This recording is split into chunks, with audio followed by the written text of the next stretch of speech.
Hemos escuchado muchísimas historias sobre cómo, a lo largo de la historia, el ser humano ha sabido encontrar formas imaginables e inimaginables de sobrevivir. En este episodio vamos a hablar de los esclavos africanos en las Américas y de las maneras, muchas veces invisibles, en las que lograron comunicarse bajo la mirada constante del amo. Lenguajes ocultos, camuflados, codificados, ingenio puro, nacido de la urgencia y del silencio forzado. Y lo más sorprendente, algunas de esas formas de comunicación secreta han perdurado hasta hoy, convertidas en artefactos culturales que usamos, bailamos o tarareamos, sin imaginar de dónde vienen. Hola a todos, si es vuestro primer episodio, bienvenidos. Me llamo Natalia Okuneva y estáis escuchando Criticar es gratis, donde exploramos el mundo que nos rodea a través del pensamiento crítico. Si ya habéis escuchado algún episodio antes, bienvenidos de vuelta y vamos allá. Entonces, como decíamos, vamos a hablar de los métodos de comunicación de los esclavos en Américas. Y empezamos por los tambores. Imagina esto, una plantación en Cuba, en Brasil o en las costas de Colombia. Un calor sofocante, trabajo forzado, silencio impuesto. Y de pronto el sonido de un tambor. Un ritmo que parece música, pero que en realidad está diciendo algo. Durante siglos, los tambores fueron una de las herramientas más potentes que tuvieron los pueblos africanos esclavizados para comunicarse entre ellos, incluso a kilómetros de distancia. No eran solo instrumentos de percusión, eran lenguaje. Muchos pueblos de África Occidental, especialmente del área bantú y yoruba, usaban tambores para comunicarse incluso antes de la colonización europea. Imitaban los tonos y acentos de las lenguas orales, que muchas veces eran tonales, es decir, que el significado de una palabra cambiaba con la entonación. Y esta comunicación a veces servía para coordinar una reunión, para advertir sobre un peligro o incluso para planear una fuga. Los amos al final descubrieron esos códigos y en muchas colonias del Caribe y de América del Norte, los tambores fueron prohibidos por ley, justamente porque las autoridades sabían que estaban escuchando algo que no podían entender. Pero como suele pasar, la creatividad no se detuvo ahí. En algunos lugares los ritmos pasaron a los pies. El zapateo, la danza, lo que parecía ser solo celebración, era muchas veces información.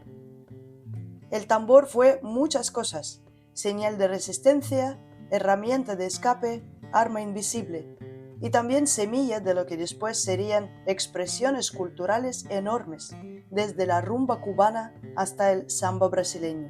Y sí, incluso la cumbia, que nace precisamente de la fusión entre los tambores africanos, las flautas indígenas y el canto mestizo.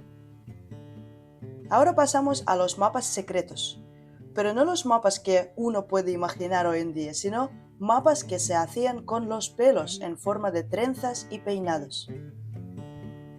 En varias regiones de América Latina, especialmente en Colombia, se ha transmitido oralmente que las mujeres africanas esclavizadas usaban las trenzas como mapas para escapar.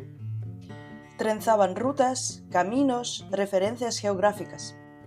En la cabeza de una niña podía estar la forma de una plantación, el dibujo de un río, la distancia hasta el monte. Los peinados eran formas de comunicación encriptada, visuales al alcance de la vista, pero invisibles para el amo. Para que funcionaran, necesitaban complicidad, por supuesto.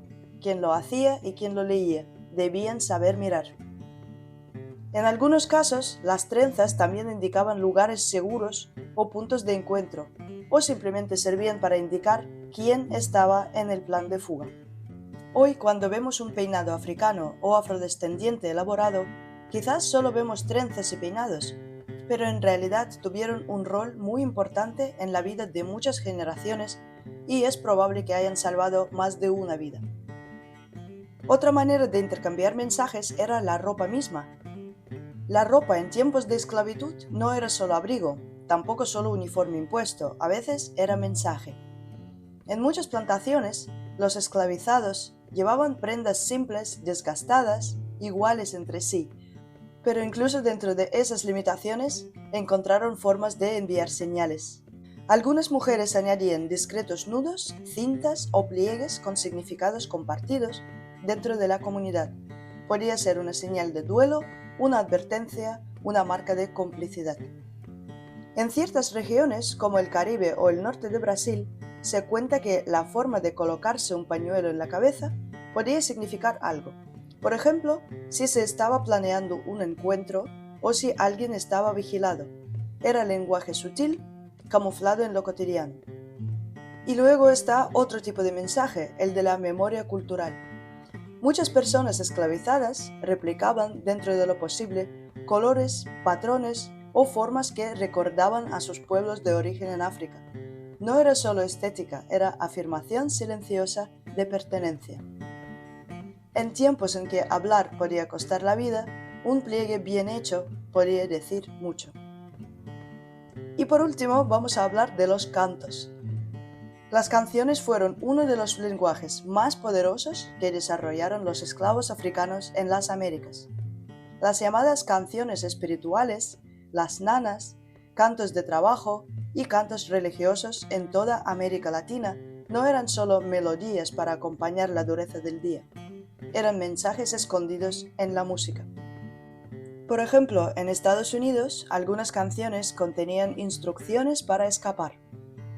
El famoso Follow the Drinking Gourd, sigue la constelación de la Osa Mayor, es un ejemplo clásico. La canción indicaba a los esclavos la ruta hacia la libertad en el norte. Además, en lugares como Cuba y Brasil, los cantos religiosos, que a veces incorporaban lenguas africanas, servían para preservar la conexión con sus raíces, pero también para comunicar sin ser entendidos por los amos. De estos cantos nacieron géneros musicales fundamentales para América Latina, la cumbia, de la que hemos hablado antes, el son cubano, el samba, el blues de Estados Unidos. Todos ellos tienen raíces en esa comunicación codificada, en esos mensajes en clave. La música fue entonces no solo arte, sino lenguaje secreto, código y memoria. ¿No os parece fascinante que haya tantas cosas en el mundo que nos rodea y que ni siquiera conocemos? No hace falta ni ir a otro planeta, este planeta sigue ofreciéndonos sorpresas y misterios en cada rincón, a no ser que ya supierais algo de este tema, claro. Pero cuanto más estudio sobre los seres humanos, más me doy cuenta de que soy una absoluta analfabeta cuando se trata de culturas diferentes a la mía. ¿Ves cualquier peli de estudio Ghibli? Y no te enteras ni de la mitad del simbolismo. Puedes saber la historia de la esclavitud, pero no entender del todo cómo se vive hoy la cultura africana en las Américas, con sus múltiples realidades paralelas. O pensar en el continente africano, con sus miles de culturas.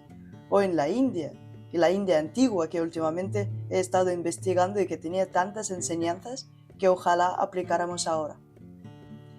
En fin, en este éxtasis cultural, aquí termina el episodio. Recordad que debajo de cada episodio encontraréis enlaces a mis libros y a mi Instagram. Por cierto, por fin he montado una cuenta de Instagram también para el podcast, donde podéis cotillear el backstage y más cosas. Gracias por estar aquí como siempre y nos escuchamos en el próximo episodio. Adiós.